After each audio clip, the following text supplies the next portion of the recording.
accent. Now, I don't have a sinus infection yet. Maybe next week I will about this rate. All right, we got, let's see, we got Jenny Fish, Dome. Hello. Sue Liberto. Hello, Sue. And Debbie's here. Hi, Debbie. Michael Cray says your mics are on. Of course they are, Michael Cray. Michael, we're professionals, okay? We're aware that our mics are on. What does he know? Scott Hansen says that's a great sign. Oh, fantastic. Debbie Yowd is here, yes. Yes. Christine Patton waving, Meg is waving. Hello. We're going to wave back. Oh my gosh, Diane Kostesky. Easy for you to say. Woo. All right, Sarah, We take good? us away. Okay. Here. We're here. Am I here, this big one? Main one? Yeah. Okay. Welcome, everybody, to Let's Make Art. We are painting this gorgeous terrarium today. Everybody ooh and ah. Ooh, ah. It's going to be lots of fun, and I'm really excited to show you guys how to do this. And let's introduce everybody. So I'm Sarah Cray. Hello. And then we have Rob on our end over here. He's also man sewing. Wait, I gotta change cameras. Okay. You know, classic one-man crew here. Is Al mic too? They can hear him, obviously. I think so. Nice. Oh, they know me. Oh, they know who Al is. They know. Oh, there's the other camera. There you go. That's the original camera. This is where it all started. Where it all started. Right. We good? Let's do a tutorial. Yeah, we're good. Okay, we got Rob on the end here. He's in town to do some man sewing tutorials, so we're really excited to have him here with us today. So thanks. Sewing, not painting. Yeah. We'll see how You're gonna bad, do great. how bad I am. After Oh, this, you're gonna throw that Fabric. sewing machine away and just paint. that's right. Just paint my way through life. Absolutely. And we have Molly. Molly was with us once before, so we're excited to have her back. And Courtney, this is her first time painting on our show, so we're really excited. Thank you all so much for being here. I'm excited to teach you guys how to paint this. Yay, we're excited. You know how I feel. Okay. Okay, so we have our outline. So if you have our kits, then you should have a printed outline in your kit and a piece of graphite paper. And we haven't drawn ours yet, so we can just all do it together. So take your outline, and what I like to do is I like to tape it down to my paper, so then that way it's not moving around as I go and I don't lose my lines. And usually I just use painter's tape for that, because then that way it doesn't tear up my paper when I lift it up. And then when you put your graphite paper down, you want to put it dark side down, because that's where the graphite is. And then you want to start outlining. And then after you do your first line, just check the line underneath. You can just lift up your paper and take a look at it. And just see kind of how light and dark it is. Now, if you're doing this at home, you most likely have a fresh sheet of graphite paper that we sent you, so it's most likely going to show up really dark. So if that's happening and you don't want it that dark, then just be a little bit softer with your pressure when you're outlining this. Yeah, quit pushing so hard. Don't push it so hard is what we're saying. But mine actually, as you can see, this is an older sheet of graphite paper. It's much lighter. So this one I have to push down a lot harder on. So just kind of check it as you go.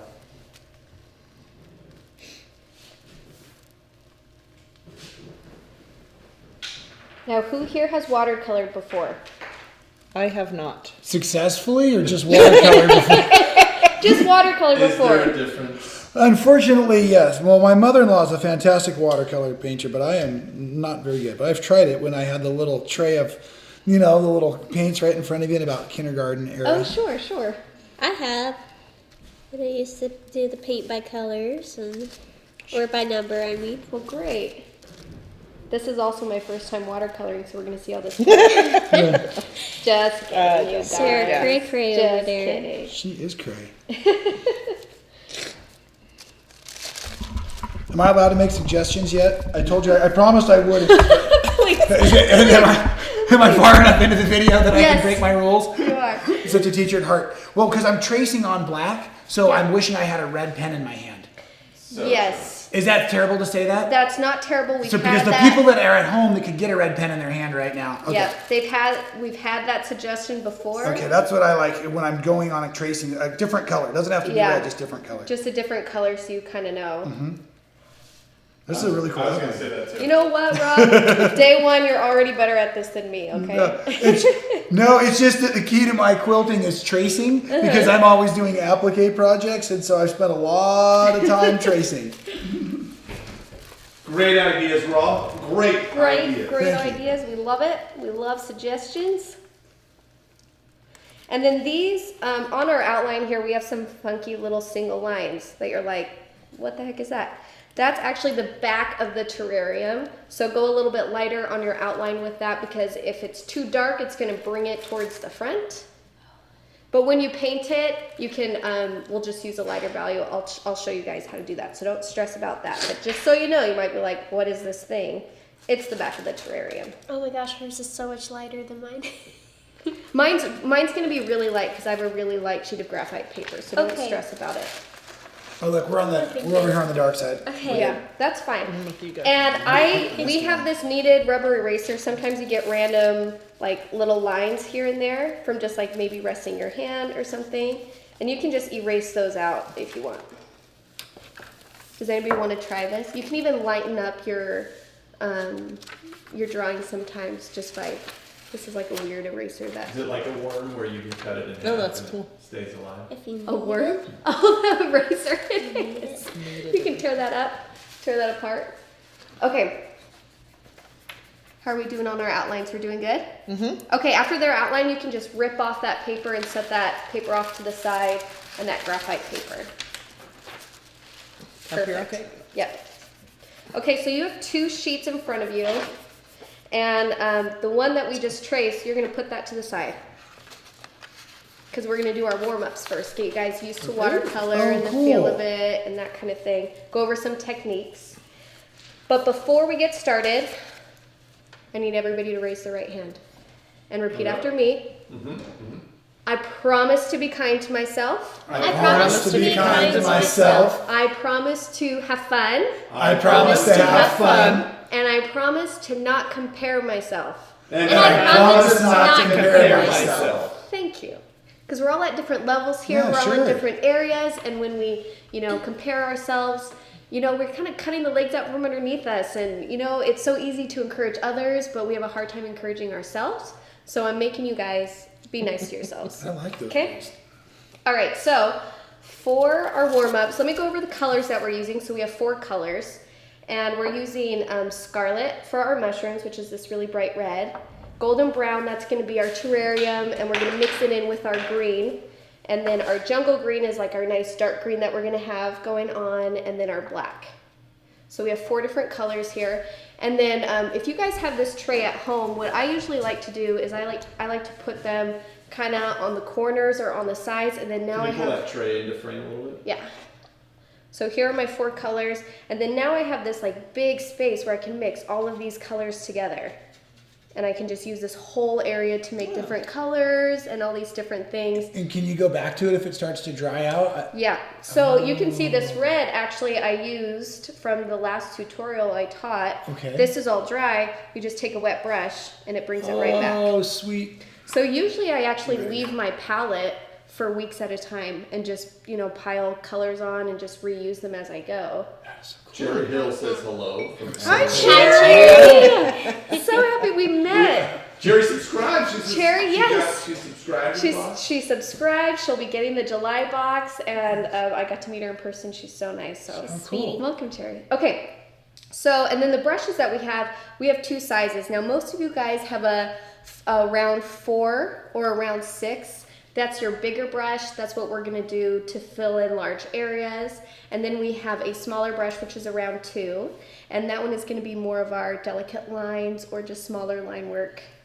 So just grab, I like to use a larger brush for our warm-ups. And the first thing that we're gonna do is I want you guys to get your brush wet. And when you get it wet, after you dump it in the water, you wanna kinda like hit it off the side of the glass so it's not totally dripping. And I want you to pick up some paint, any color you want. And what we're going for here is a value change from dark to light. Now if you've painted with us before, we do this warm up almost every single time because this is the technique that I use the most. And that's just trying to go from a dark to light in a color. So I'm gonna have my brush filled with paint.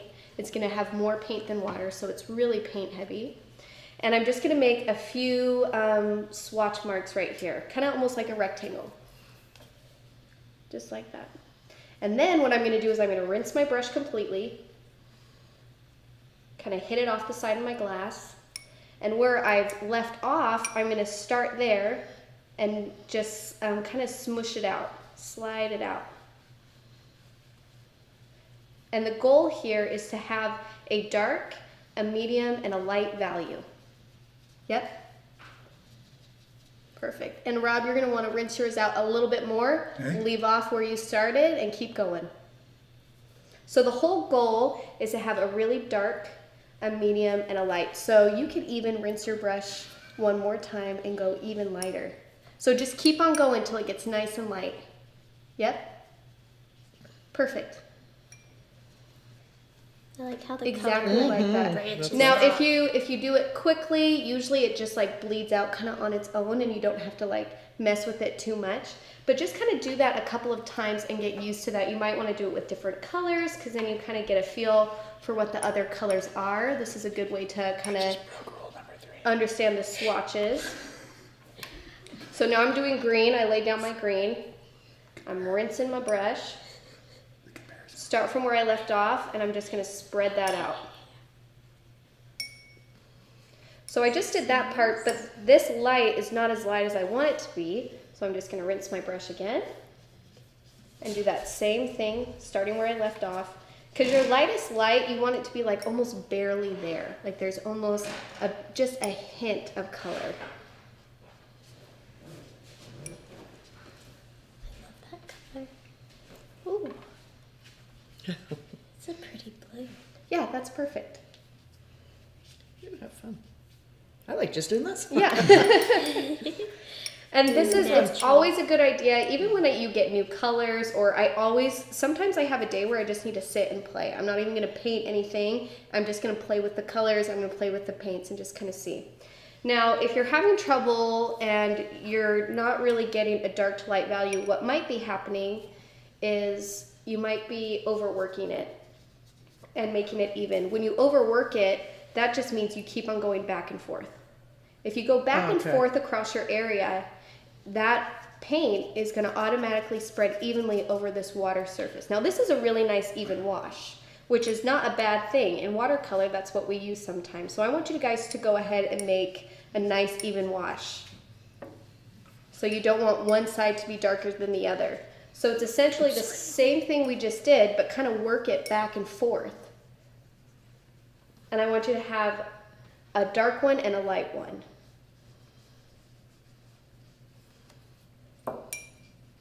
So here's my dark even wash, and then here's my light even wash. To make something lighter in watercolor, all you have to do is add water to it. That's going to lighten it up, because what that does is it just makes the paint more transparent, so the white of the paper is going to show through more, and that is what makes it lighter. Because usually in oil or acrylic or almost any other medium, if you want a lighter color, you just add white to it, right? Right. But with watercolor, all you have to do is just add water to it, and you let the white of the paper actually kind of speak out. Is that the right word? Sure. Sure. Shine through. Shine through. Thank you. Speak out. Speak out. Shine through. Stand up for its own rights. Ooh, look at yours. Yeah, this is great. So you have a nice dark, you have a nice light. Molly did 3, that's perfect. Rob, you have a nice dark and a light over there, that's perfect. What I That's saw exactly after what a we while, you were using your brush back and forth. Where first I just kept trying to drag my brush one way, and I was getting all this pooling at the bottom. Yeah. So we can go back and forth. Yeah. So what That's if you? helping. Yeah. Usually when I'm painting and trying to even it out, or I'm just kind of going across, is I'll do this up and down motion right here, back and forth, kind of like swooshes. And are you doing circles at all with your brush, or just really up and down? They're like a little bit. When you like colored things in when you were younger. I was always taught to do a markers? little circle motion so you didn't see the grain line. I love colored pencil. So are you doing something similar to that? It's similar to Okay. almost when you're using markers and going back and forth, because Okay. with watercolor, it should even out to where you won't see the grain lines. And that's why we don't have to worry about that. Got it. Sarah Debbie says she loves your haircut. Yes. Thank you, Debbie. Thank you for noticing. I just want to say that Al didn't notice. Okay, I walked in the studio today, nothing, and I'm like, that's fine. That's fine. Al. We don't I knew work you with were each sick, other and every I thought you were day. just waiting to do the hair. I was like, I thought your hair wasn't done. Well, thanks, Debbie. I don't know women. Okay, so this is great. So these two techniques, We work together every day. he literally sees me every day, and it's like nothing. That's okay though.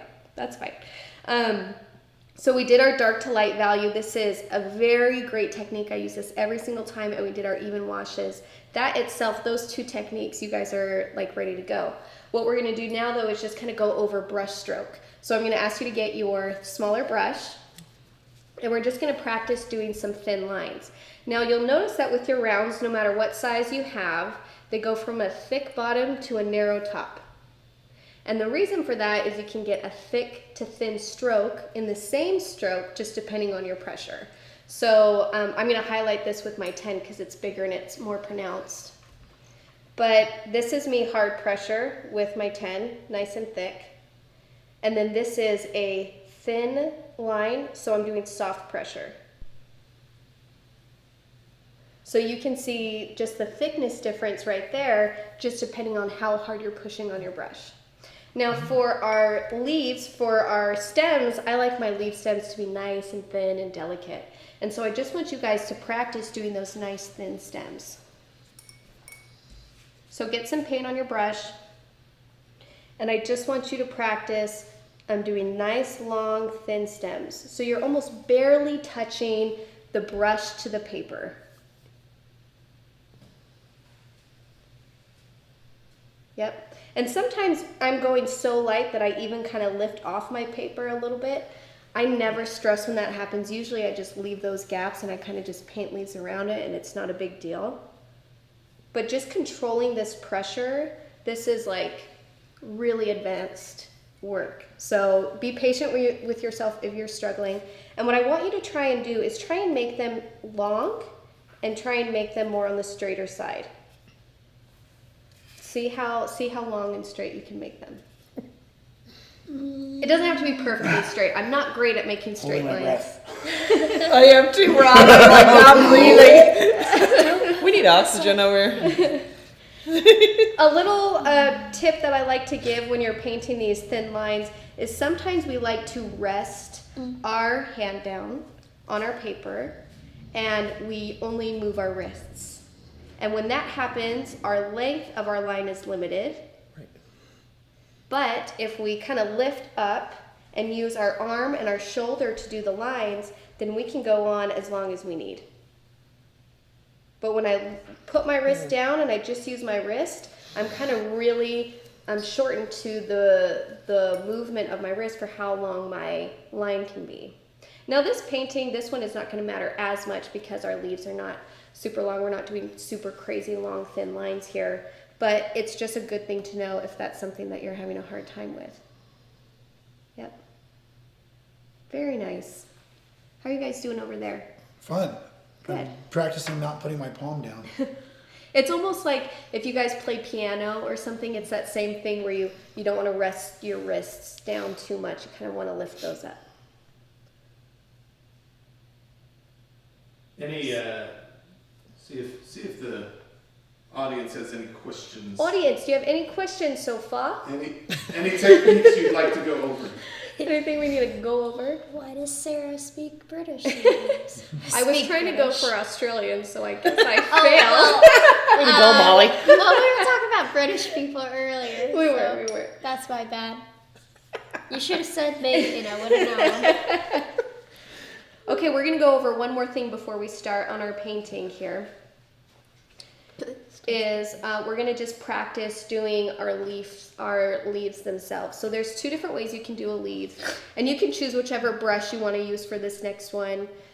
One way that I like to do my leaf is I just outline it. So I do a nice little curved line outline like this, meet it on the other side, and then fill it in. Right? Nice, easy peasy lemon squeezy. And then you can drop in some water and you get some really cool textures that way. It's going to kind of push that color out to the edges of those water spots. So go ahead and do it that way a couple of times. Just kind of outlining it and then filling it in. I didn't think about that. And then you can do one of two things. You can either add just clean water droplets, or you can go ahead and add just pure color. I just took my brush, I picked up a bunch of paint, and I just dropped it kind of in the corners. And then that's going to actually bleed out too. And this is how you get really interesting variations of value and really cool textures. And this is actually one of the ways I just love watercolor, because it's always this element of surprise and accident. Neat. Yeah. Isn't that cool? And usually when you drop in the color, you just drop it in and you let it go. If you mess with it too much, if you go back and forth too much, it's going to even out in value, and it's not going to have that same kind of effect with these little darker spots.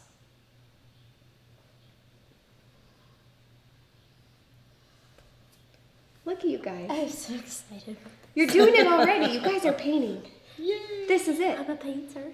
Call me Picasso. Okay, so another way that you I'm can not do your getting the leaves. I'm sorry, I'm not getting it to run. Oh. Am I not using So too you're much gonna water? you're gonna fill it in first, and then you dab add it. the strong. Okay, so I did. Okay, I Yeah. got it. So I needed the third round. So on your next one, I would do it one more time. Fill in your leaf first, and then drop in the strong color, and We're let watching you, that Rob. Let's see it. and let that bleed out. Yeah. Okay, so now I'm going to go and I'm going to fill it in. And I don't even have to fill it all in, probably. That might do some cool things like that. Or if I don't fill it in, it won't track. If you don't fill it in, then it's not going to hit those white spots at I all. get it, because that's what happened on the first one, is it Yeah. dried out before it got there. Yeah. Now I'm going to Yeah. saturate a corner and not mess with it. And not mess with it. If it's not moving as much as you would like it to, then just let your leaf get a little bit more wet. So add a little bit more water to it. But Does not that more make paint. sense? But not more paint. I like this one a lot. Yeah. I'll cut it out and put it on your page if you'd like. Cut and paste. Okay. The last leaf technique, which this one is where the rounds really come in handy and pressure really comes in handy, is you can try and you want to get your bigger brush, because the small brush, this is going to be really difficult to do it with. So grab your bigger brush and try and make a leaf in one stroke by being really soft, kind of making a point here at the top, pushing down hard, and then narrowing it again. So that's just one brush stroke. Oh, it's so cute. Okay. Okay, this is the big boys, okay? This is hard. I don't even do my leaves like this all of the time, but it's so cool to know. So yep, start really soft, get that point. Now push down hard to get the belly of that. And then lift up. There you go. So, and when you push down, you almost want to use like the side, I'm a the master at full that. side of your brush. Oh, good job. And you have a lot of paint on your brush probably as you're starting. You do, yeah. You're gonna have like an even amount of water and paint. If your brush is too dry and there's not enough paint on it, then it's actually gonna get this really rough texture, and the paint's not gonna fall down. I resemble that remark. So if you've noticed that you're starting to paint and it's just getting really rough, dry texture here, you see how I'm using my brush, but the lines aren't showing up? Yep. You just gotta get more water on that paintbrush and smooth it up. And sometimes even after, with this technique, what I'll do is I'll make my leaf, and then sometimes the shape still isn't as great as I would like it. You can always go back and just, round it out, curve it out. Debbie's asking what size brushes are we using right now?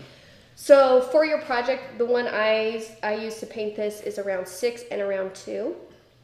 I'm just using around 10 right now because I did not have enough round 6s for all of us. And so I'm using around 10, but they're all using the 6s. Look at that. Ooh, Yeah, that's cool. a pickle. Pickle. Oh, mine look like pickles. Did you ever eat pickled peppers? Okay, All right, we ready? let's rock and roll. Let's Game do it. on. Pickled. Okay, so move your scratch paper. You might want to keep it handy if you want to practice something before we go back. It's always nice to have that. But grab your outline. And the first thing that we're gonna do is we're gonna paint in our metal frame, our terrarium. This is the first step.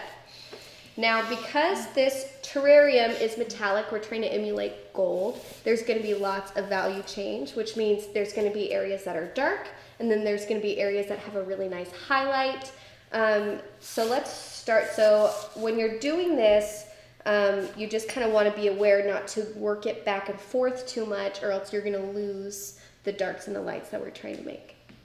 So grab your brush, and then I want you to grab the golden brown. Big brush. Yeah, use your bigger brush. Thank you. And I'm mixing just a tiny, tiny bit of black in with my golden brown. So it's just a little bit darker. Is there any way you can slide that tray this way? Sure. Sorry. People love to see this stuff. Is that better? Should I move it down Yeah. more? It's a little bit. Maybe on the side. Can you put it on the side? No. Hair up, glasses on. Glasses off, hair down. No, I'm just kidding. That's the rest of the film. I'm like, I have no idea what you're talking about. Okay, so we have our brush. It's loaded with the golden brown and a tiny bit of black, so we have dark color. And then where these kind of areas meet, where these, like these, I call them corners, right? So it's kind of where these three areas meet all across. We're gonna put our dark color in there. So just kind of in the corners. Just kind of follow that shape.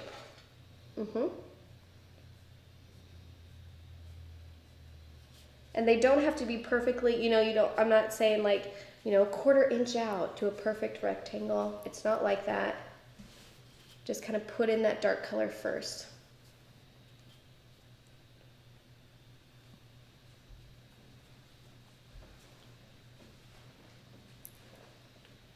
So I'm going throughout my entire terrarium, and wherever two beams or two lines meet, that's where I'm putting. So Rob, when I'm doing this, I'm just doing the corners right now. I hear ya. Thank you. No problem. And then, yep, there you go. Because what we're gonna do is we're gonna actually use that same paint to spread out the color, but we want it to be a lighter value, which is why we're not totally filling it in right now.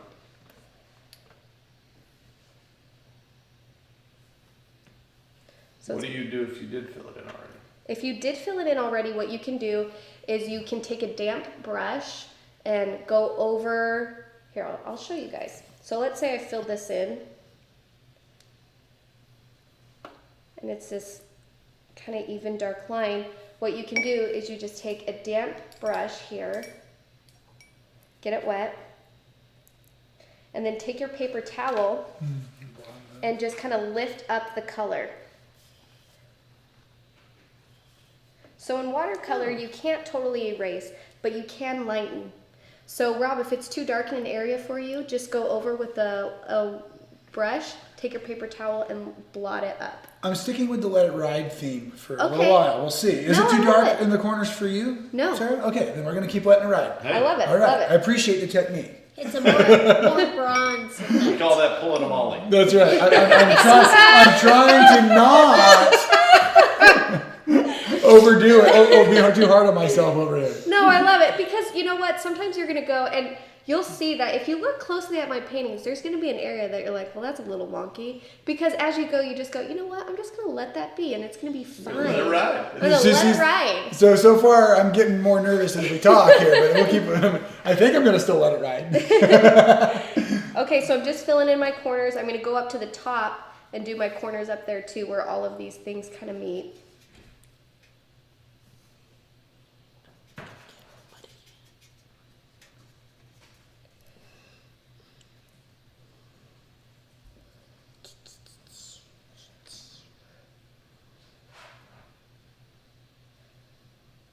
Okay. And then after I've touched all of my corners, those are all nice and dark. Now what I'm going to do is I'm going to rinse my brush and do a very similar technique from the very first practice that we did, is I'm just going to start where we left off and kind of blend it out. And the whole point is to go from a dark to light. So on this top, I'm having that go down, and then I'm gonna like go halfway through and then start on the bottom and do the same thing.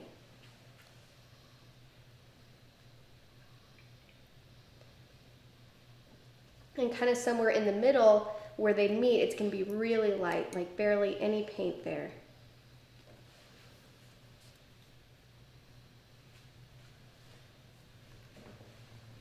Yep.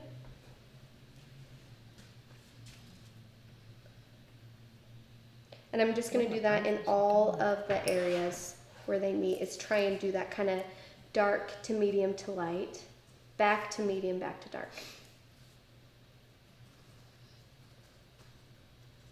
And the reason why we're doing this is because where there is a light value, that's where the light source is hitting our metallic frame, which is why it's lighter.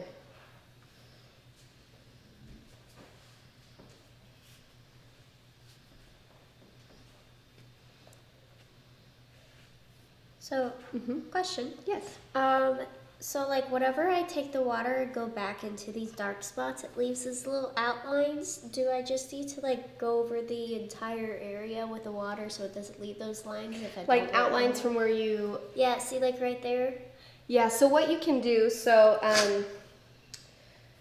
Molly here has a stronger line after she added water. What you can do with that is you can blend it out using just a damp brush and just kind of switch back and forth with a clean damp brush and try. Now, if you've waited too long to add your water, there is going to be kind of a line there because sometimes after watercolor sets for a while, you can manipulate it a little bit, but you might still have a line there, and that happens to me sometimes, and I just let it ride. Let her ride. Let her ride. They're all about that. That. Well, what you all can't hear right now is the applause from the audience at home that's watching the recovery happen over here. I just wanted them to worry. The comeback kid wanted them to worry a little bit at home.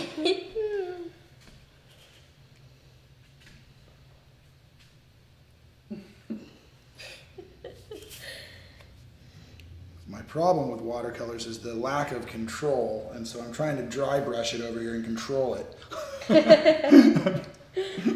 Well, the first time I tried watercolor, I failed miserably at it because I was so used to acrylic and oil and, having my brush super thick with paint and doing all of this stuff. And then it was seriously not until I took one watercolor class in my college career about 10 years ago.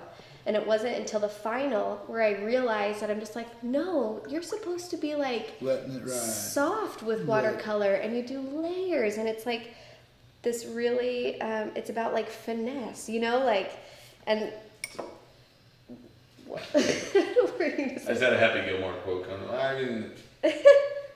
I would understand that one. Okay. I'm all movie quotes back here. That's my role. Alice just our entertainment with various movie quotes. Okay. So I'm putting in my frame. You should be getting close to finishing up your frame.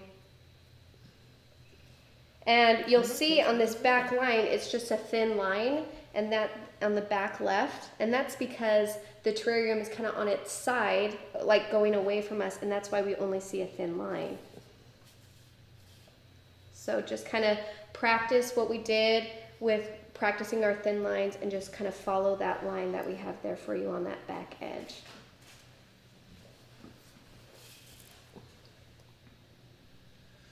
Very nice, you guys. Raven's asking, do you put any water or put any paint on your brush or just water when you're doing these?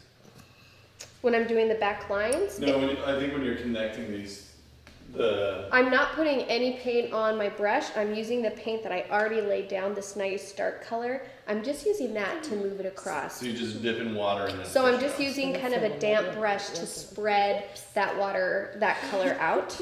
Use your damp brush, Raven. You got this, Raven.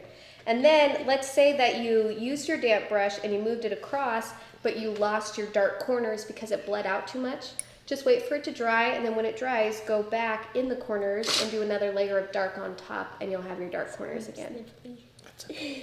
Very nice. And so what we can do here, I'm going to move yours if you don't mind, so people can see. So Here we have Courtney's, and she did a great job. We have nice dark and light values here, but she does have a stronger kind of edge where they stop, right? This is like a strong line. So what you can do is just take a damp brush, clean damp brush, and blend it out a little bit. So it's not such a hard area where it kind of stops. See how that kind of blends a little bit better? Yep, that's way better. So if you're having a hard time where you're just like, I just have this really hard line, just take a damp brush and blend it out. Just like that. And you can even drop in, if you want stronger hints of gold here, you can just drop in some golden brown right on top. Okay. It's never too late to add some pops of color if you just need a bright color here and there. Oh, there you go. Great, thank you. Welcome. And then, so as you can see, I used mainly golden brown for this one. Courtney used a little bit more black, and that's fine. There's no wrong, no wrong combination. Everybody's just gonna look a little bit different, but I think that's the beauty of making art, is, kind of mixing your own colors and having it be your own. Now, when I do these really thin lines that are on the back here, that's the back edge of the terrarium, I wanna make sure that they're nice and light.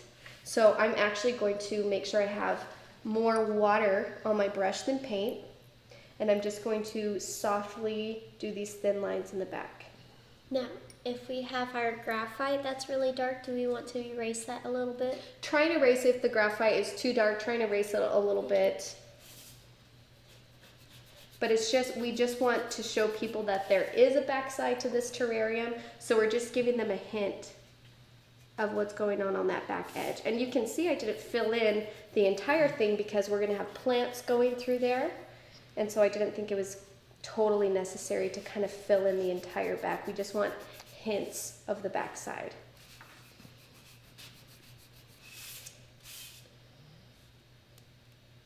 Now with the really dark graphite paper, it might not totally erase. You can probably just lighten it a little. That's okay. That's one of those things that you might just have to let it ride. Yep, that looks good.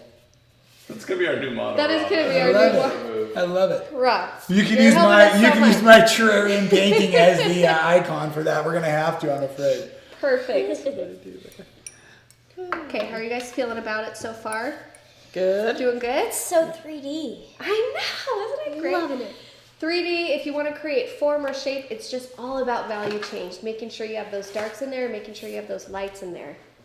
That's all you need to know, really. Okay, so that was step one. We put in our frame, we put in our terrarium, so we kind of know where we're going to work from here. Guys, you're 25% of the way there. You guys. Sweet. Alrighty. Okay. Yay. So then the next thing that we're going to do is we're going to do our dirt, which is going to get go this. in the bottom part of our terrarium, right here. And what I'm going to do with my dirt is I'm going to mix. Are you sure that was step 2? Yeah, the step 2 is foreground. Oh, foreground. Okay. I just didn't recognize. That's dirt. So we're going to put in our foreground now, and foreground is just the ground that's closest to us. So I'm going to mix some black with some golden brown here. And really with dirt, it kind of has all of these different colors. So you can add a little bit of red, you can add a little bit of green. We just want like a brown color. And to make brown, all you have to do is mix like a bunch of colors and it turns brown. So I added some red and a little bit of green in there to make that color a little bit richer. Because sometimes when you just do the golden brown and black, it kind of has like a greenness to it. And so just to kind of richen it up, I added some red. And that gives it more of a, like an orangey brown look. And a tiny bit of green to tone down the red. Ooh, this is just a lot of green. Here, I can help you guys mix it. I'm going to take a big chunk here. Oh, see. Oh, no, you're fine. That's looking dirty. So there you have this nice dark brown color. Much better Okay. than my reddish. You good over there, Rob? I'm ready. All right. I got it. Okay. So I'm happy with my dirt. I Good. told Molly this will be the part I excel in, is the dirt. I was like, I can make I'm like, I got the dirt. Rob's like, I can make brown, no I problem. got dirt, I Good. got brown. Okay, so what I'm going to do is I'm going to do the bottom part of my dirt, And I'm gonna go along the bottom edge, but I'm gonna leave a little bit of a white line because there's glass there. We wanna show that the glass itself is there. So I'm gonna basically just follow this bottom line, but leave a little white edge in between. Okay. Like that. And I'm gonna do that on the left-hand side too. Are we using our big brush? You can use, I'm using my bigger brush, but if you're more comfortable using a small brush, you're totally free to do that. I've learned that a lot of painting is just about, you know, where you feel comfort-wise. So after I put in my lines, I'm going to use that same technique that we did earlier, is just rinse my brush and just use that paint and kind of smear in some dirt across. Now it's only going to go up probably, like, what is that, ½ inch maybe? It's just like on the bottom part.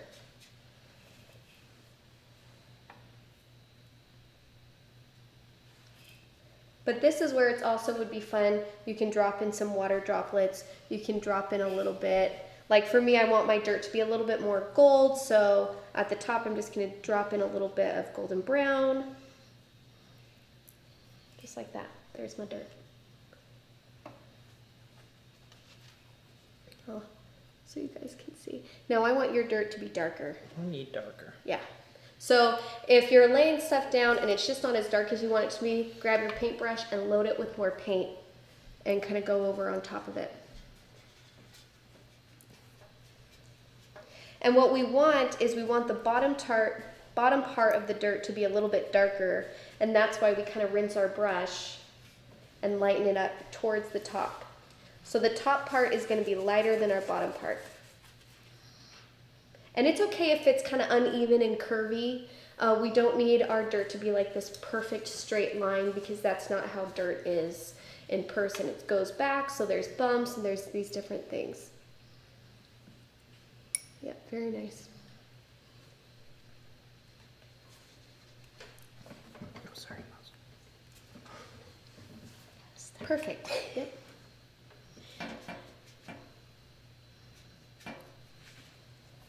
I'm just trying to create a little bit contrast here.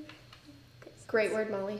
Very, yeah, contrast? Contrast. Thanks. I learned that at work.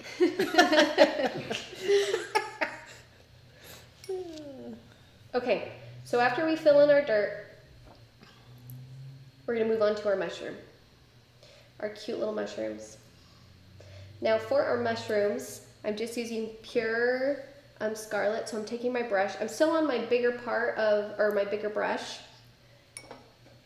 and I'm just filling it with some red paint. And what I'm going to do is I'm going to outline it first, and then we're going to fill it in similar to how we did our leaves. So when you do the mushroom, you're going to do a half circle at the top, and we want it to be behind the bar, right behind the gold bar, because then it's clear to our viewer that it is behind it and in it. So when you go to outline it, you're going to run into the gold bar. You're just going to like lift up your brush, go over it, and then continue down. Just like that. So it's like a half circle. And then for the bottom part, you're just going to kind of like lip it up. So there's going to be, see how it goes up? And it's not straight across. Just like that. So you just kind of work behind the gold bars. The reason why we want the lip to come up a little bit, that bottom line, is we want to show the underneath part of our mushroom a little bit. And so that's why we kind of like poke it up a little bit. Keep looking I'm like, back Don't be and forth, scared. like, I Don't know be scared. It's just a mushroom. Just make, yeah, perfect. Yeah, mushrooms could mean life in some worlds like Mario. Okay, these are important. They are important. Yeah, great. And then what I like to do is I'm gonna like make circles on mine, because I want my mushroom to have dots. So I'm making circles. That's okay. If yours didn't get dots this time, don't stress about it. Put dots on the other one. So I One make my big dots, and then I'm gonna fill in around my little circles that I made. So I have little white kind of speckles. You know how mushrooms have that like speckly top? Now, if you didn't leave room for yours, don't stress. If you have white paint, you can add those in later. So if you did that at home and you have some white paint at home, you can always add it in, or you can just not have a speckly mushroom, and it's fine. Stop going ahead of the class, Rob. Come on, Rob. Follow direction here. With the directions. Well, you caught me in a nick of time. I got 3 polka dots on my mushroom. There we go. I was over here coloring in again. That's all we need. Now, your dots don't have to be perfect. They don't need to be perfectly circular. They don't all need to be the same size. So don't stress about that. Usually I have different sizes, different shapes, different lengths. Because that's just how it is in nature. You know what I mean? It's like a little bit more on the random side. Now, my mushroom top for me personally is looking a little bit too dark. I want to lighten this red up a little bit, so I'm just going to use my paintbrush to lift some color up. And then I pat it dry on my paper towel. Now, you're still leaving a white line in between, or? For the glass? Yeah. Or do you go all the way? I just went all the way. Okay. Because what's happening is this mushroom is not butting up to the glass like the dirt is. The dirt is laying on top of the glass, which is why we want to show a little bit of space. Now this mushroom is inside of the glass, and so if you look at it straight on, then it's just going to go around the line. Good eye, Brian. Okay, so I lifted up my color. So I have my mushroom top. It looks so angry. See, your mushroom looks angry? Yeah, look. Molly has a little face on her dots. Very nice. Wait, I want to see.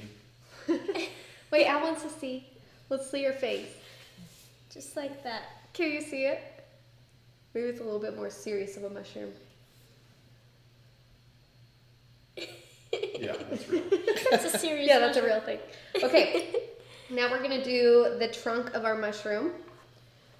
So I'm going to take my black and move it to the side and add some water to it to make it like a gray.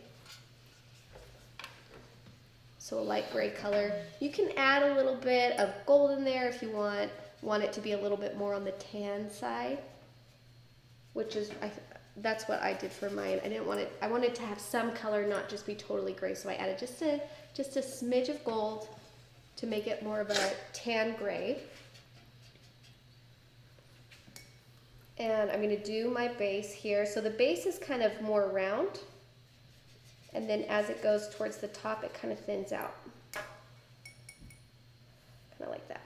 So it's like a bulb almost, and then you just kind of fill that in with that same gray wash, similar to how we did our leaves. We kind of just outline it and fill it in.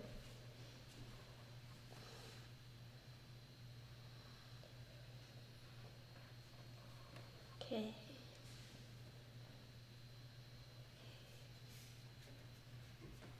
Now my red bled a little bit on my little bulb. I'm not going to stress about that. That's not a big deal. I think the beauty with watercolor sometimes is just things run together and you get interesting colors and you just embrace it. It's so much easier to do it that way than to stress about every little thing that you can't really control. It's okay, Rob. Of course, if you would have let one section dry and come back to it, it probably wouldn't have done as much, right? That's right. That's what I had, right as you were saying that, the red was boom, taking off up the gray in the spot that was most damp that I just touched it. Yeah, that for me is what my brain is just like whoa, the difference in the technique with it, with the water. So watercolor, it's always a game. Usually we try and move on to another area if we need to let it dry. If you want to make sure that your red does not bleed at all and there's no movement, then you just wait for that red to be totally dry. Right. And then you add your stem. Unless it's a bleeding crown mushroom. Yes. Like off from Oh Skyrim. my gosh, Molly. I don't know what that is, but if you play Skyrim, you know what Molly's talking about, and that is great. I'm sure my husband knows what you're talking about. Want to check in real quick? Let's take a look. I'm going to follow you here. Okay. I'm going to carefully... Oh yeah, I should have mentioned that we moved studios, you guys. Pretty exciting. We have our own space. Okay, so here we have Courtney's Her dirt is looking nice and good. I love the mushroom that she has going on here. And see this really cool watercolor texture you got? Leave that there. That is so cool. Okay. And that's just what happens in watercolor when the water, plays with the paint here. We get these really cool washes. That's really interesting. What I would say is we want the side of your mushroom to come down a little bit because let me get my example. Because we're going to do this lip on the other side of it here with these lines. Okay. And so we want to make sure that the edges are actually the lowest point. Wait, we want to see what you're talking about. Okay. So should I do it underneath here? Yeah. So on my mushroom, we're going to paint the underside of that. And you know how they have those tiny little lines? So I didn't make mine right. So we just got to make sure that the edges of our mushroom are the lowest point, and then they lift up. Okay. Yeah. So come down a little on. Yeah, so just make it a little bit bigger and lift it up. Lift it up. I'll leave that there. Okay. I decided I want happy mushrooms, so I'm trying to fix this. Okay. Something's happening. That is looking really nice. I think your dirt is nice. I love the value change here on your terrarium. What I would say is I almost want there to be some value change within this here. So maybe have it go a little bit darker right near the top, almost like the top of this mushroom is casting a shadow on the stem exactly. Okay. But it's looking great. You probably don't want to keep the fans at home waiting. You can You stop it, Rob. Okay, this is looking really nice here. I love the red. I know that it bled right here, but I think that color is actually really cool on that stem. Thank you. Great. The only thing that I would suggest is I feel like that this is really paint heavy. I think it's really dark. So I just want you to challenge yourself to really embrace using that water as part of the paint and not just a way to clean your brush. Which this is a really interesting concept. This is why watercolor is really difficult. But when you do your leaves, I want you to really utilize that water and play with that lightness because then we're going to get some really soft, delicate. Is my water dirty, or I'm just not using enough of it? Your water is dirty. Okay. So we have clean water here if you're not comfortable using that. But usually I can get away with using the same type of water the entire painting. So this is the green because I added the black. That wasn't from dirty water. And that was just from me overdoing to paint heavy, you're saying. So I'm not getting enough white of my paper. Yeah. Okay. Yeah. Cool. So then I'll work on that with the green. Yeah. But it's looking good. Just really try and embrace the watercolor element. And even with your dirt, what I would suggest do, because I mean this I think is probably what's making it really feel heavy. Right. Is you can just take your brush that's just wet and lighten some of that up. Okay. So you're almost using water to pick up color. Oh, even now that it's all dry. Even now that it's all Even though dry. I asked you that when it was on the palette, it didn't make sense. But you can still, with these paints, you can still work with them. I mean, we're not going to be able to erase this completely, but we can lighten it. Sure. And this is what we want to see in watercolors. We want to see like this softness. Yeah, more of that gritty look, not the fully. Not like totally, because we want to allow the watercolor to be transparent on the paper. And sometimes it's really hard to let it do that. So don't be afraid to just like pick it back up if you need to lighten it. And then already that dirt feels not as heavy. Sure. And thank you for leaving my shadows under the mushrooms. You're welcome. Oh, that's really cool. Fun. Get like a tingy red. Okay, we're almost done with our foreground here. We're going to put in kind of our succulent over here. And you guys know those succulents that are kind of like striped? You know, they're like dark green and then they have those white chunks. That's what we're making here. So what you want to do is we're going to do multiple, I call them tentacles, right? They're like the things. And what you want to keep in mind is that they're all going to sprout from the same point. So we're not doing tentacles like this. They're not going to be like, oh, here's a tentacle, and here's a tentacle, and here's a tentacle, right? Because this is just looking like flat, right? Like one dimension. What you want to do is I'm like, okay, this is my starting point right here. I'm making my stripes. So there's one, and then when I do the next one, it's also coming from that point. And then the next one, it also kind of starts at that. Oh. Does that make sense? So you see how it's mainly coming out of the one spot, instead of here where it just looks like it's laying down flat. We want it to make it look like the plant and where it all sprouts from the same root. Just like that. So when you do these stripes, I like to just paint them in chunks like that. But if that's not reading enough to you like tentacles, is you are welcome to do an outline first, you know, and then put in the stripes. It's whatever makes you feel more comfortable. You just want to make sure that they're a little bit thick on the bottom and they narrow up on the top. See how it kind of goes to a sharp, narrow top? So I'm going to start over here on my left-hand side. I'm just using the jungle green for this. And I went to my smaller brush since we're doing a little bit more delicate lines. And I'm going to start my first tentacle. Just like that. And I'm going to do this one in chunks, so I leave a little bit of white space. And then I'm working around the gold bar, and then it comes up to a point. So there's my first little tentacle. Now my next one, I'll outline it, and you guys can just decide what feels more comfortable to you. So my next tentacle, I'm going to do this kind of pointy shape here. Remember, it's starting off at the same point, and then I put in my stripes. Just like that. Now the reason why I like to not outline my things is because not everything has an outline. That's what we tend to want to do, is outline something, because it's easier to color in with an outline than to kind of use your mind's eye and imagine that straight line there. But I know that that sometimes is difficult, so if you need to do that outline first to help you keep your shape, there's nothing wrong with that. And I usually do probably like 5 tentacles. 5 tentacles. 5 tentacles. Not on tentacles. You always say tentacles. Is that wrong? Tentacles. Is it wait, what? Tentacles. Tentacles. Tentacles. Tentacles. You guys know what I'm saying. Try. I always used to say anticlimactic instead of anticlimactic for like 30 years. I think I say it wrong too then.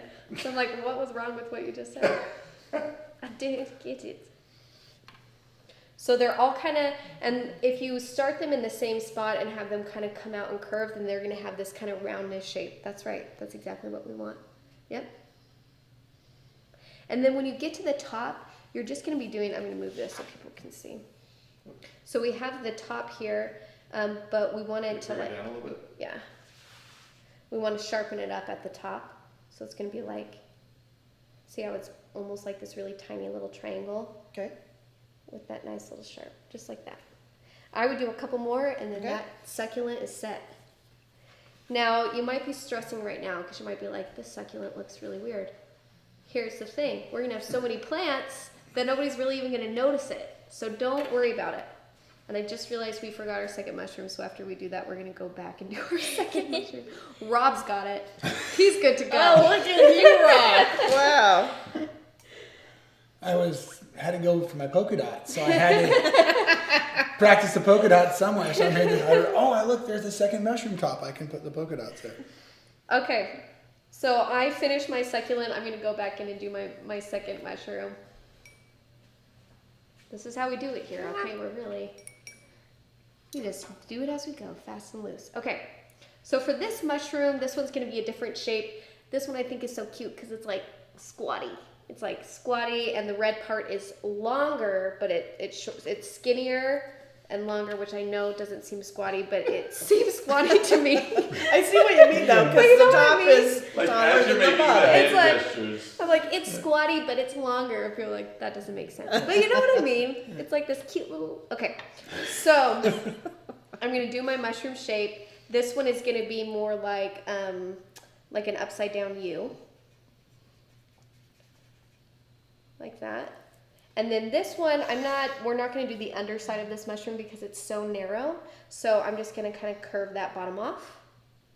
And then I'm going to do in my speckles, put in my little dots here. Now remember to work around the gold bar. And then you just fill it in. Sorry, I got the sniffles. That's you, Molly. I got the sniffles too. Excuse me. We are good to go. So now I have this like cute, like squatty little mushroom. And really, like, if it's a little bit funky in shape, I think the better. It gives it character. It makes it fun. And aren't we all just a little funky shaped? We are just all a little funky shaped. Unproportionate. No truer words have ever been said. We're all a little squatty. Are we all a little squatty? Okay. And then I'm going to put in my stem here. Now this one I'm not going to, because it's so small, I'm not going to really worry about making sure that it's nice and bulbous at the bottom. Really, it's just going to be more of an even line. And I lost my color a little bit here. It kind of turned red, so I'm just remaking my tan color. Now my red top is really, really wet, so I'm not gonna connect the two. I'm gonna leave a little white space right there, and that way, oh, it's still touched. That's okay. It's ruined. It's over. Quit now. We're gonna start over. No, I'm just going to, where it bled out, I'm just gonna take my paper towel and kind of lift off that color. And then when it dries, I'll go back over and put that tan color on top. So really, I'm just kind of containing it right now, and then we're gonna go back. Bob Ross says, no mistakes, only happy accidents. That's right. Thank you for bringing Bob Ross up. You know? I actually almost texted Al to see if he had a big curly wig I could show up in tonight. I thought that'd be pretty fun. Maybe that's what I should wear, actually. You would rock that. I would rock that. Okay. I'd notice your hair then. Yeah, I was like, I would notice something different there. Okay, and then on the bottom of our bulbous mushroom, I'm getting like a dark gray color, so I'm gonna mix my black with a little golden brown, and we're gonna do a little bit of detail work on our mushroom. So the first thing I'm gonna do is I'm gonna add these like soft curved, slightly curved little divots. You know how mushrooms have those like little growths almost that come off of them? We're just gonna do it near the bottom part, like the bulbous part. I love just the a few. bulbous. I love that word. I'm just so in love with that texture. That was like a total accident. That It's was such fun. a happy accident. That was fun. It's It so was. great. I'm okay with it. So we're just doing these like slightly curved dashes that are going across the bottom part of our mushroom. Yep. And you can have them kind of go off the side a little bit. If they go a little bit farther, that's fine. Yep. And then we're going to do the bottom umbrella part of our mushroom. So I'm going to do like a half moon going this way. I'm going to start where my mushroom ends on the left and do like a soft curved line. We don't want a full half circle. It's going to be like a quarter of a little swoop here. And work your way around the base because this is the back part of the mushroom. So we don't want to go across the base of the mushroom. Yep.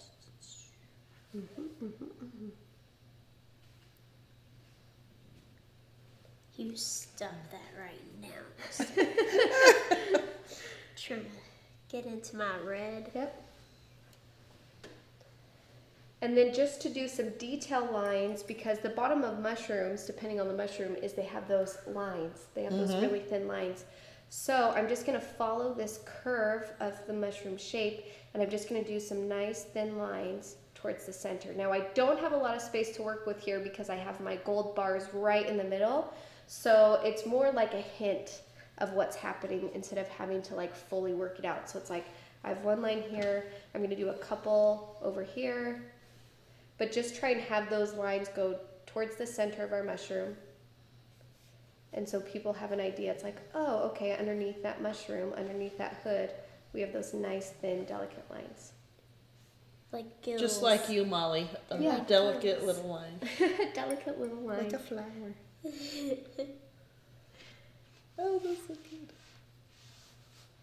Yeah, you had to say something. Now I'm messing up. Or not.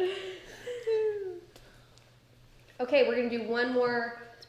Raven says, what color is the bottom of the mushroom?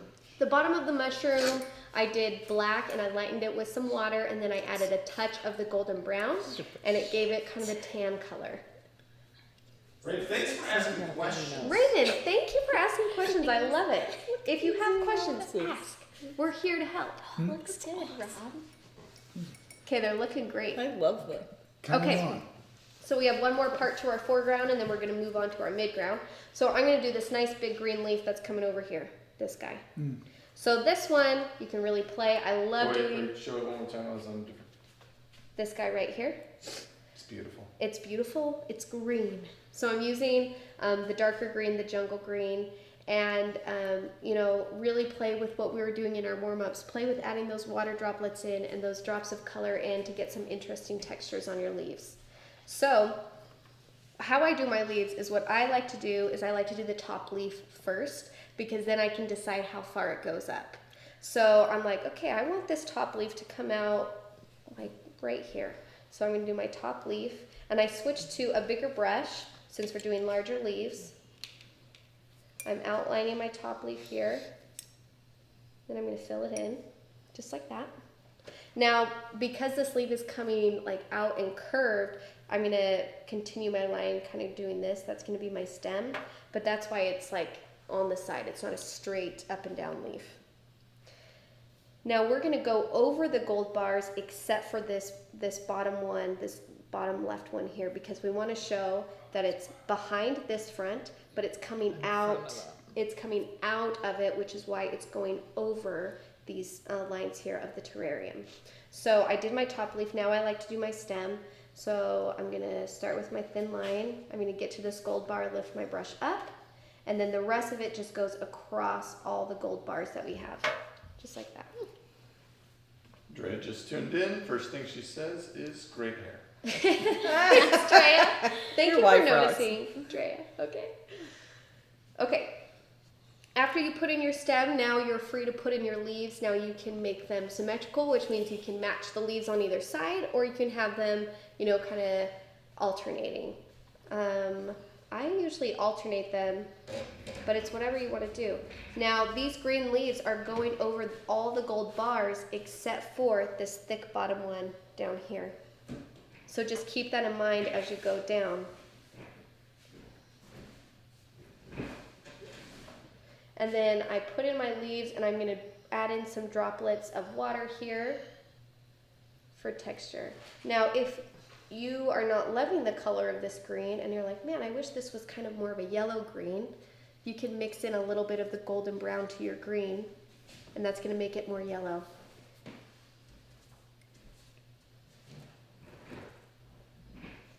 Like that.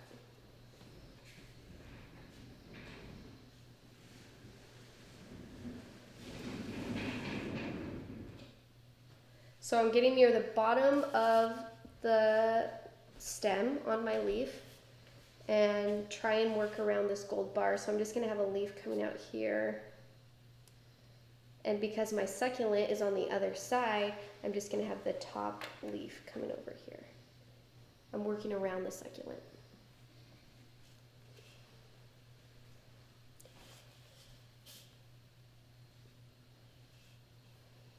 And then I'm adding some water droplets, and I'm actually going to drop in some darker color, kind of right where the leaves meet the stem.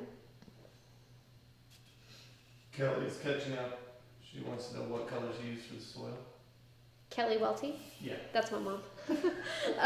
Mom, the soil colors are actually a mixture of all four. So it's golden brown with a little bit of black and some red and some green. Just get a brown color that you like. Usually you get brown by just mixing a bunch of colors together. It's my mom. That's my mom. Very nice. My brush isn't doing what I want it to, but There you go. And I would even make that leaf a little bit bigger too. Okay. Getting scrawny in my leaf making. We're going to do smaller leaves as we go.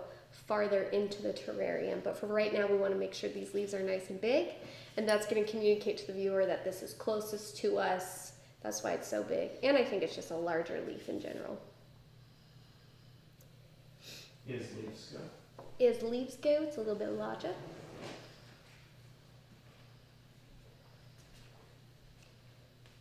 Yep. Very nice. Looks good. How are you guys doing over there? Fine. Feeling good? I'm fine. Very nice. Oh, cool. Yeah. It's a comeback kid over there. Except for I keep wanting to paint instead of wash. Yes. That's going to be a struggle if you're new to watercolor, especially if you paint it in other mediums. You're going to want to just load your paintbrush up with all of the color and not use the water. Just try and be aware of that. And like even some of these leaves, I didn't pick up new color. I just rinsed my brush and did the leaves with There's the a life wash. lesson there somewhere. There is a. Tell us about it, I think Al. this is seaweed. I think I'm drawing seaweed over here too, by the way. Our I like instinct it. I is to like your work seaweed so leaf. hard. Like even Molly, your leaves, some of your leaves can be a little bit lighter too. And don't be afraid to drop in some drops of water to get some variation within your leaves. Well, I'm on it. Molly's like, whatever you say, I'm doing it. Okay. So we just finished up our foreground, and the foreground is just the plants and the elements that are closest to us in that terrarium. The next step that we're going to do is our midground, which is exactly what it sounds It's my favorite like. ground. It's the best ground. No, it's just what's in between the front and in between the back. It's that middle area. So what I like to do to make it a little bit easier to communicate that we're changing things up is I like to switch up the colors. So I'm going to mix a little bit more of the golden brown in with the green. So it's more of a yellowish color. And you can even put a little bit of black in there if you want it to be grayer. But just try and have it be a slightly different color. And then that way you just get color variation within your painting and it's not all the same shade of green. And we're just going to start putting in, we're going to do a little succulent down near the bottom of the mushroom here, and then some medium-sized leaves above the mushroom on this side. So I'm going to do the succulent first. And what I did is it's essentially the same thing as the first one except without stripes. So you're just going to be doing the tentacles. And then you're going to have that kind of curve up. That's your first one. And then you're going to do your second one. Remember to work around the gold. And then if you run into your mushroom, like on this next side over here, I'm running into my mushroom. I'm going to not paint on top of it because our mushroom is our foreground. So it's going to be in front. So whatever we paint from now on, since we've established our foreground, it's going to go behind everything. Feels pretty sciencey. It's science. That's what it is. And then, so just kind of work around everything that you've painted so far. And just by working around it and not painting on top of it, that is how we just communicate to our viewer, this is behind this object. Very nice. Just try and remember to have those tentacles kind of coming out of that same area. And remember, we're going to have lots of plants in here, so if you're stressing about the shape of one of your things, don't, because nobody's going to notice because there's going to be so many plants. There's lots of layers here. Like ogres. Ogres are like onions. Carlene says, it's interesting that you outlined some of the leaves and filled them, and then on others you just press down with your brush. Can you go over how to use pressure to make the leaf? Absolutely. So, and honestly, whenever I'm painting, I do both. I don't have a rhyme or reason, but when I do my outline for my leaf, I do my outline here, and then I fill it in, like so. And then when I'm doing one pressure leaves, or one stroke leaves, I start off really soft pressure to get that point, and then I push down hard for the body, and then I lift up to get that point. And then we get a close-up of doing that. And this technique just takes practice. So, you ready? Yep. I do my soft point, I push down for the body, and then I kind of lighten it up to that point again. And you can start at the bottom or the top, whatever's easier. Here's me starting at the bottom, press down, lift up. So these are one stroke leaves, just like that. Could be a band name. One The stroke, one stroke leaves. Don't take it. It's my band name. No, I'm just kidding. Copyright right now. And I do both while I'm painting them. The run stroke leaves are a little bit faster, so that's why sometimes I choose to do them than the other ones. And I also like them because you tend to get more variation in color. This one I filled in, so it's a nice even wash. When I did my one stroke leaf, you're gonna get some slight color variation, which is always nice. And I show both because it really just, I mean, some people really take to the one stroke leaves and some people don't. And because I use both when I'm painting. Okay, so I put in my succulent, and then I'm gonna do some medium-sized leaves coming out on the right-hand side of my mushroom. Now, this is gonna go above the gold bar because it's coming out of the terrarium. Usually my top leaf, that one I outline and then fill in. And then I do my stem. And remember, because this is our midground, it's going behind our mushroom. So I'm gonna go right to where that mushroom top is, and that's where I'm gonna start my stem. Just like that. It's kind of coming out. And then I do the rest of my leaves. Now remember to switch up your value on your leaves.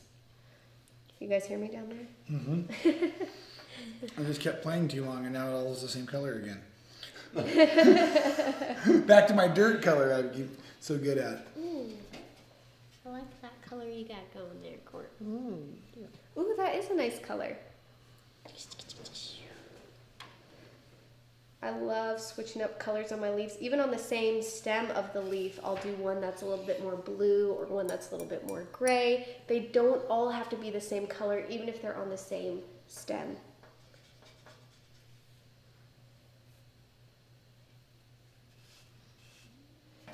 Usually the ones that are lighter in value, that's where I'll drop in some kind of strong droplets of color. And then the ones that are darker in value, that's where I do water droplets. Let's see how this goes. Now when you reach, if your leaves reach this middle bar that's going through the mushroom, paint behind that. So I did my leaf. I'm going to do another leaf over here. I'm going to make sure it's going behind.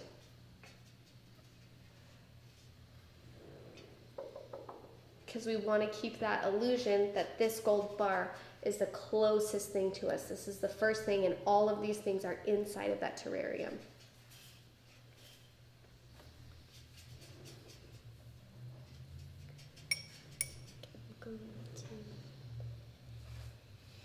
And then my next one, I'm going to do a little bit more yellow and have it be a really nice light green. And this one's going to kind of come up over this way. It's going to be a little bit smaller than this one. But this is where you guys kind of have the freedom to play. You're welcome to follow along with me if that makes you more comfortable, or if you're like, I'm really feeling all of these plants, I'm just going to put all of them in. Go for it. There's not a wrong way to do it. And I'm working around this gold bar still because this is our front runner. This is showing that it's encased in that. Now you can change up your leaves. If you're painting all of this and all of your leaves are the same exact shape, you can make some of your leaves go a little bit longer and a little bit skinnier. Or you can have some of your leaves be a little bit shorter, a little bit rounder, a little bit more round. When we get to the far ground here, I usually go a little bit shorter with my leaves and change up my leaf shape because it's always good to have variation.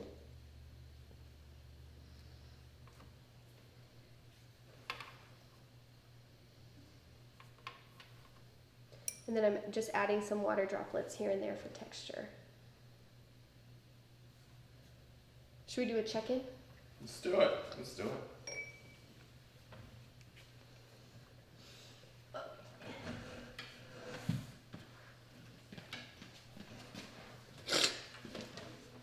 And I'll move this. Molly, we're getting a Kleenex. I be excused?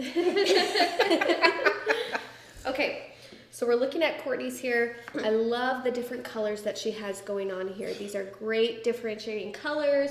They show that they're different plants. The only thing that I would suggest is I feel like all of your leaves kind of have a very similar shape. Yes. So your curved lines are even going in the same direction and your leaves are going in the same direction. Oh, okay. So just when you do your next one, just be aware of that and be like, okay, I'm gonna want to do this curvy like stem, but I'm gonna actually have that one be more straight. Okay. So it's just being aware. So it's like, I'm gonna, and then maybe on your next one, have your leaves kind of come out more to the side instead of like up. Okay. Just to switch it up. Okay. We want to change up the Yes, shape they're all of our looking the leaves. same. Okay. But they're looking really good. Just kind of be aware that, and that's what we're going to want to do. We're going to want to repeat these shapes, and we kind of have to fight it. So don't, yeah, it's like fighting your instincts. Because I just can't. Okay, but besides that, it's looking great. All right, Courtney, move your arm real quick. So Yes, sir. Get to Molly. Okay, we have Molly going on over here. I love your colors over here, and I like that you dropped in some darker colors right at the stem. Very beautiful. I would just keep going with that. And what I would say is same thing. Make sure you switch up the shape of your leaves as you go across. And I would even go back in and thicken these guys. I want them to be a little bit bigger. A bit more meatier. A bit more meatier, and you can just go on top of it, or even with this one, you can just add water and kind of make it really, Voluptuous. Yes, exactly. Okay. We got a big terrarium. We want some voluptuous. Okay, Rob, this is so great. You're having so much fun. I'm I making a deep love forest. it. Yeah, this is great. Jungly. Very jungly, so many plants. I love everything you have going on here. I would suggest the same thing though. I'm seeing the same kind of shapes across all of these things. Same height almost. Same too, huh? height, Yeah. and they're kind of moving in the same way. So just when you go to that next one, let me borrow your brush here, and I'm gonna steal this scrap paper if you don't mind. So we're kind of, this like really cool seaweedy thing is what you have going on here, which is way cool. But we want to be like, there's many different plants in here. So just be like, this one is kind of more squatty and round with the straighter stem. Okay. You know, kind of introduce some different shapes going on here, and then that's going to add to your layers. But I think this is really cool. I love how you're playing with the water and blending these areas together. Very fun. Thank you. But it's looking great, and I think you're doing a better job embracing that water. When we do the far ground, I want you to work really light. Okay. Okay, I want you to have very little paint on your brush and mostly water. Okay. Okay? Do I have room for one more plant though to practice this one here? Absolutely. Okay.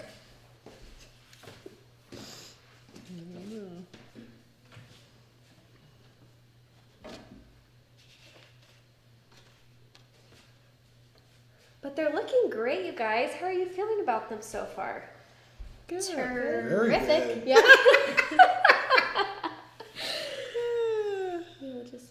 Molly, I'm glad you made it back on. Molly, you're I'm doing glad great. you allowed me redeeming to come yourself. back. There you go. Okay, I'm done being exiled.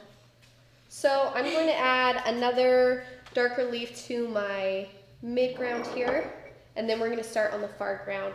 So it's going to be a little bit tinier. Now, don't be afraid to introduce some tiny leaves here. They don't all have to be big. They don't all have to be these, I really like having large, medium, and small size leaves because that's what makes it feel really full. So I'm going to use my smaller brush. Now I switched to my 2. And I'm just going to do some smaller leaves over here on this side. Now your gold edge here might be really dark, that when you try and paint a leaf over it, you can still see through it. That's fine. I let those things go. Let it go. Had to. Now I'm going to be seeing that the rest of the night, Molly. It's your silver beautiful hair. So these leaves are smaller. And I'm a little bit guilty of making these all the same shape too. So I'm going to be aware of that the next layer I do and make sure I really switch it up in terms of size. Faye says she wishes you could check it on them. Oh, Faye, you can always post pictures online and I can comment after too. So if you're watching on Facebook or, can you do it on YouTube too? Uh-huh. Just comment Maybe. with a picture and just be like, what should I do here? I can go back after. And when you get to these mushroom parts, have some, I like did this leaf coming off here. I'm going to continue the stem in between the mushrooms because we don't want to have this big white space in between our mushrooms.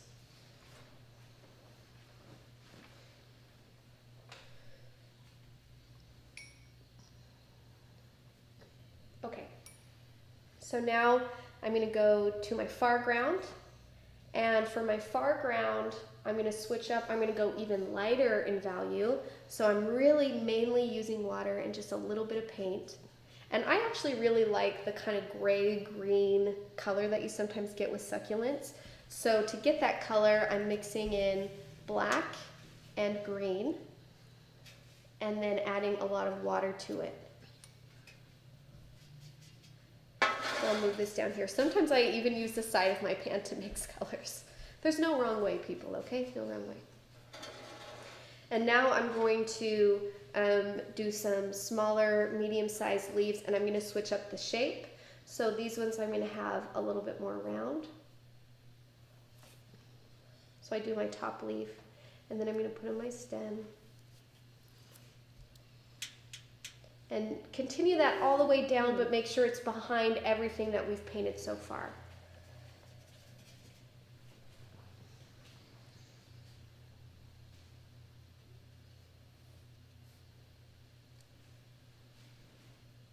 And these ones are going to be a little bit more symmetrical.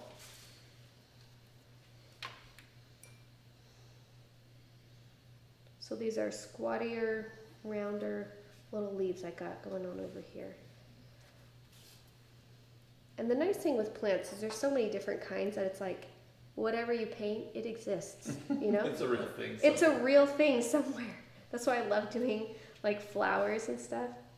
Because some people are like, what flower is that? I'm like, I don't know, but I'm sure it's there somewhere, you know?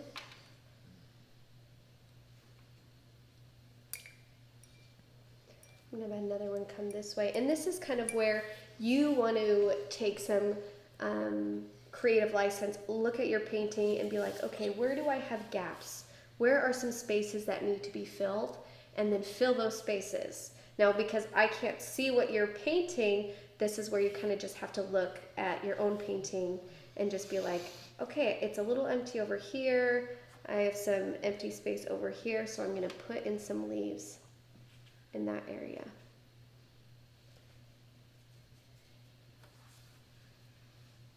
And I'm going behind the leaves that I painted already because this is our foreground. This is what's farthest away from us in the terrarium.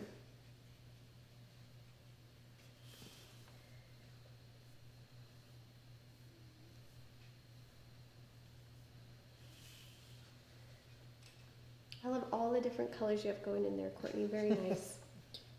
Ooh, and it looks like you're doing some yellow over there. Molly, that looks really good. It's a saffron. Oh, Yellow, okay, so- saffron yellow. Oh. That's really fun. But the whole point of this, I feel like, is just to kind of have fun and play with the colors.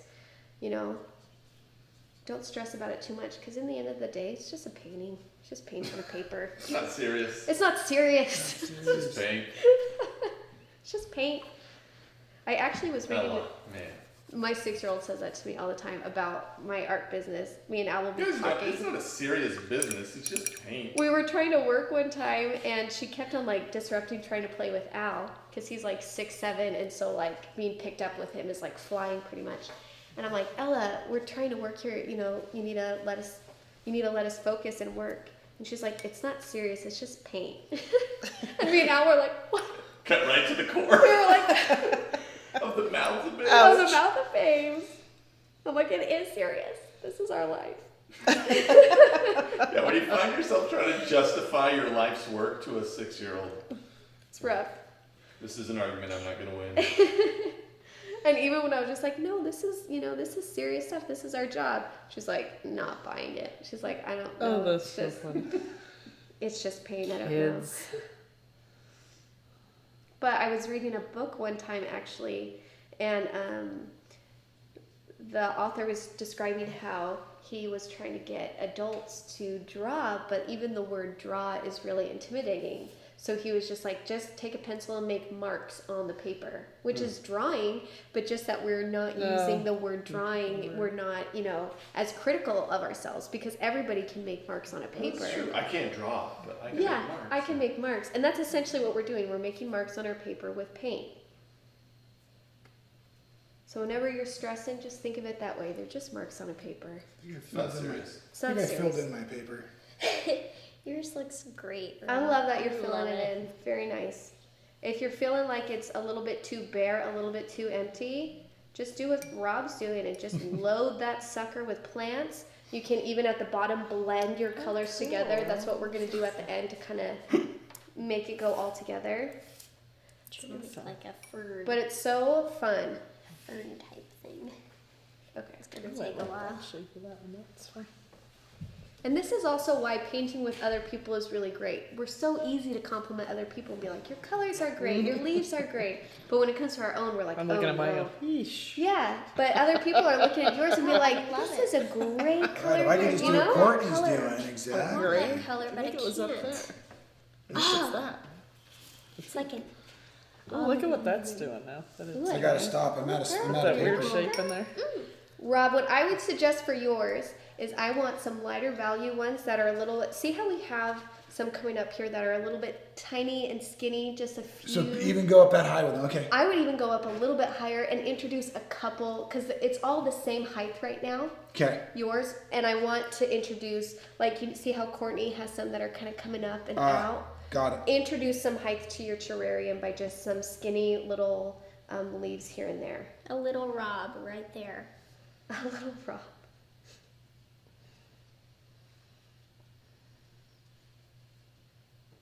Because you mean tall and skinny. Okay, and I did. I then planted weed. so I'm feeling good about mine. I feel like it's a little bit bare in the middle. So I'm going to introduce a darker green, smaller stem right here and fill out that middle. And then I'm probably going to do just a couple more on the sides. And then we're going to kind of blend some things together, and that's it. That's all we got to do. That's true. That's a It's terrarium. true. That's all That's it all is. it takes.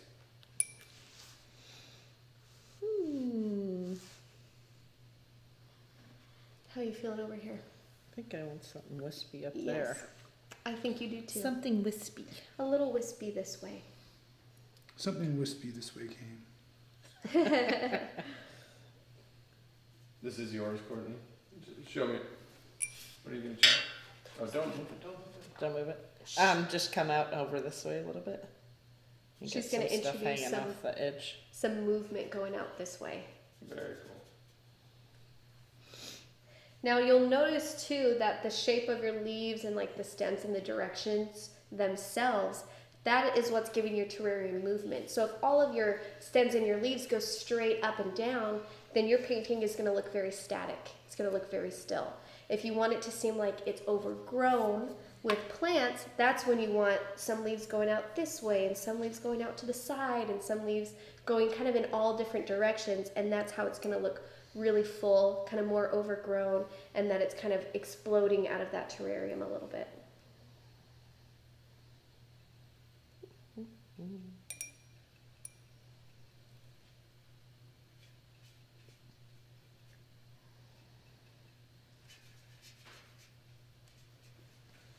Okay, and I'm just going to do one more darker one on this right side here.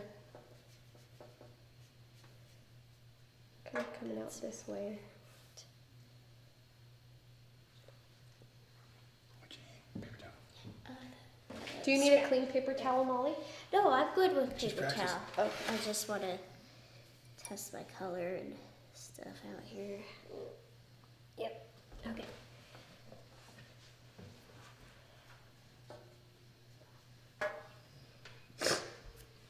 I'm so disgusting. It happens to all of us. This was me. I played soccer last night, actually, and every time I went to laugh, it was like this phlegmy cough. And I felt so bad. I'm like, I'm sorry, you guys. I felt the same way. Uh-oh, did I just... That's okay. Green? I got more up here. Okay. I didn't start anything, so And this is why I love these palettes, because we have all of this room to mix all these different greens and colors that's going on here. I don't feel limited. Okay. I'm so nervous. Oh, Molly, don't quit on me now, girl. You got this. Okay, so wherever you are, I just want to show you this last final step that we're going to do. We put in our frame, we put in our foreground, our midground, and our background. And what I like to do is, and Rob actually kind of already did this, is he kind of just blended the bottom parts of his painting together. So what I'm going to do is with my bigger brush, I'm going to take this dirt and this green here. You just have water on it right now? I just have water, I didn't pick up any color. And I'm just going to kind of blend up and around here. Just a little bit, and let that get a little bit muddy and let those bleed together and get a little bit messy.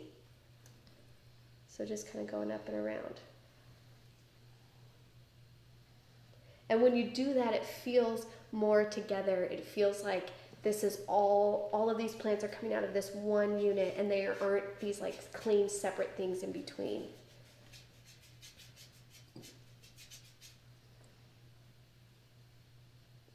Kind of leave the mushroom distinguished. I left the mushroom distinguished. I didn't want to rub that one too much because then it would lose its shape, and then we would kind of lose the bottom part of our mushroom totally. So I'm kind of working up and around, yeah. And you don't have to, yeah, exactly. So you can even take some of yours and kind of like move those up and blend around here. Introduce some green. And even some of your tentacles from your succulent, you can kind of just take a damp brush and blend some of these white spaces together if they're just too white for you. You can just take a damp brush and make them kind of like green in between there. But if you don't mind the white spaces in between there, you can leave them white. I do both. So it's really whatever feels right for your painting.